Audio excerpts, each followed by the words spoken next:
To live without risk for me would be tantamount to death. Jacqueline Cochran. Jacqueline Cochran broke the women's gender barrier in the U.S. military, providing women an opportunity to fight for their country during World War II. She exceeded the limitations of women's rights in the 1940s, opening doors to other women aspiring to involve themselves in the aviation field. In order to accomplish what she considered a responsibility, Cochran worked with other military leaders to create the WASP, Women's Air Force Service Pilots. The women involved in the program ferried planes to other countries, as physical combat was not an availability at the time. Jacqueline had a huge impact on women's aeronautics and majorly contributed to the alteration of how women were viewed in the U.S. military. World War II was catastrophic to any and all people involved. Every 3 in 10 U.S. soldiers never made it back home to their families during this dreadful time, with some 75 million deaths across the globe. World War II still goes down as one of the most tragic and deadliest wars in history. Almost 16 million United States civilians were drafted or volunteered into the war. Of this giant number, a very small percentage of our soldiers were women. It's safe to say that besides the physical gender barrier of our nation's people, both had the will and ambition to fight for our country, even though one was given significantly less opportunity. Jacqueline Cochran was born in Northwest Florida, roughly around 1906, as her birth date is undetermined. Born with the legal name Bessie Lee Pittman by her foster parents, Jackie later legally changed it to Jacqueline Cochran in 1929. After the loss of her first son, she divorced her husband and moved to New York City, aspiring to start a new life for herself. In 1932, Jackie's friend offered her a ride in her personal airplane. Intrigued by the experience, Jacqueline flew her first solo flight after only a few hours of training. She later went on to become a staple in aeronautics racing, even being the first woman to win the prestigious Bendix Trophy in 1938. However, during this era of positivity and new growth, Jackie did have one major concern.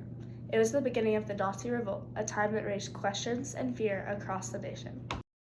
Keenly on her toes about the threat, Cochran approached the U.S. Army Corps to suggest utilizing women to ferry planes during wartime. Though she understood that this was against her rights as a woman, she still thought it was necessary to try. Despite her efforts, however, her ideas were shut down, as the officials did not see the need for her requests. Feeling the responsibility to use her talents for a purpose, Cochran moved to Great Britain and contributed to the ATA, Air Transport Auxiliary. While working in Britain, her main occupation was to recruit women pilots from the U.S. to work for the Royal Air Force. For once, I've done something that I feel is a contribution to a cause that I'm in sympathy with Great Britain. We interrupt this broadcast to bring you this important bulletin from the United Press. Flash, Washington. The White House announces Japanese attack on Pearl Harbor. Pearl Harbor. Pearl Harbor. December 7th, 1941, a date which will live in infamy. The attack on Pearl Harbor had a huge impact on people around the globe. It especially affected the U.S. Army, as they did not realize how catastrophic this war was actually going to be. After discovering a lack of male pilots, General Marshall recruited Nancy Love, another well-known female pilot at the time. After hearing this, Jacqueline sent a complaint to the general, stating how he promised her this position when the time came, not Nancy.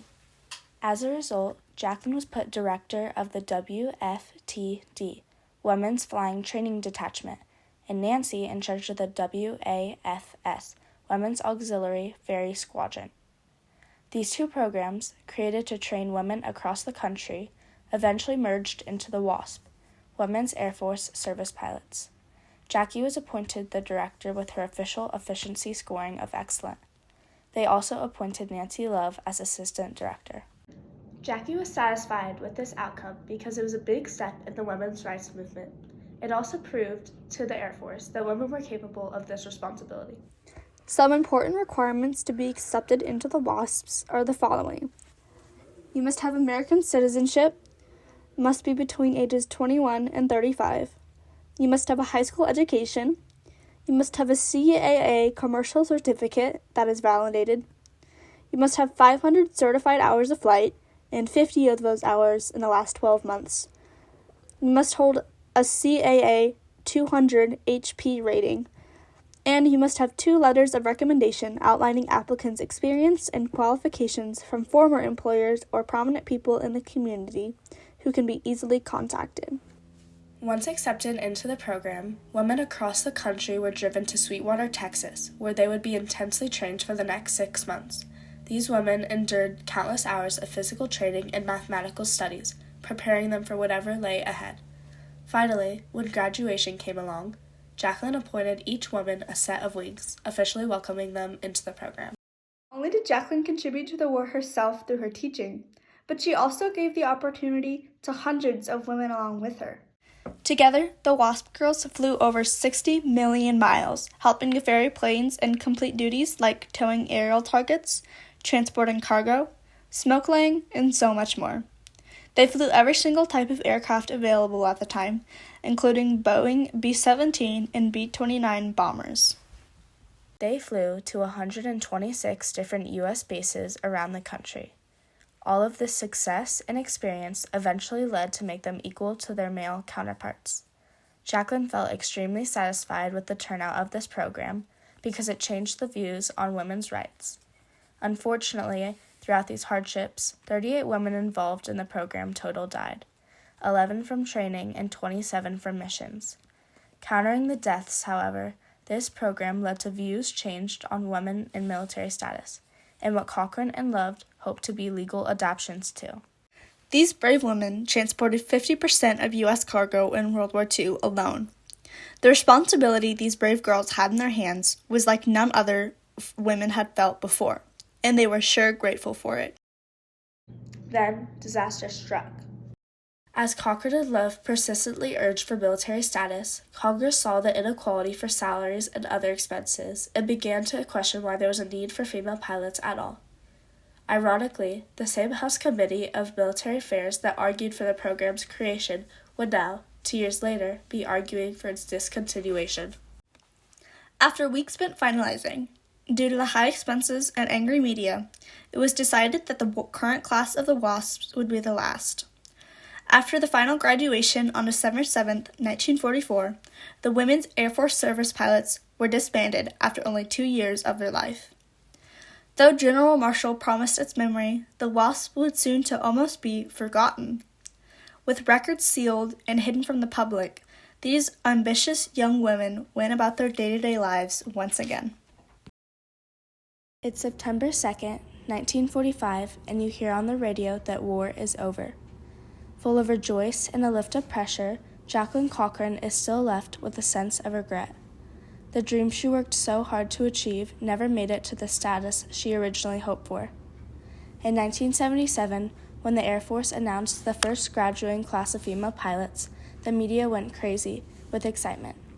With all the attention, Jacqueline and the WASP rose against it and claimed their place as the first female pilots. Although getting hate from other organizations, on November 27, 1977, the WASP pilots officially gained the privilege to call themselves veterans. President Carter signed the law 95-202, which officially gave all members of the WASP veteran status, along with limited benefits. This gave them the rights to their accomplishments and the recognition they deserved. Later, in 1979, they got their discharge certificates stating that they have fulfilled their obligations to the military, and in 1984 received World War II victory medals. Jacqueline was ecstatic with the recognition her program was gaining that she had worked so hard to create.